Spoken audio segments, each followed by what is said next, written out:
কেউ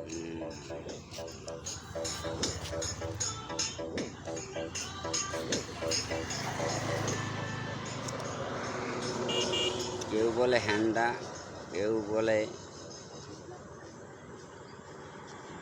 তেলের গাছ। এই যে ফল ধরছে দেখতে পাচ্ছেন আপনারা, সুন্দর এক গাছ।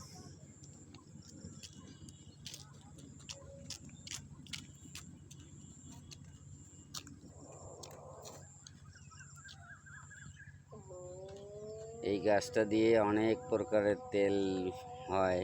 এই গাছের ফল দিয়ে হয়, গাছ দিয়ে না, ফল দিয়ে তেল হয়। যে তেলটা যদি কেউ পোড়া যায় তাহলে ওর শরীরে লাগাইলে এই পোড়া জায়গাটা ফোসা পড়বে না।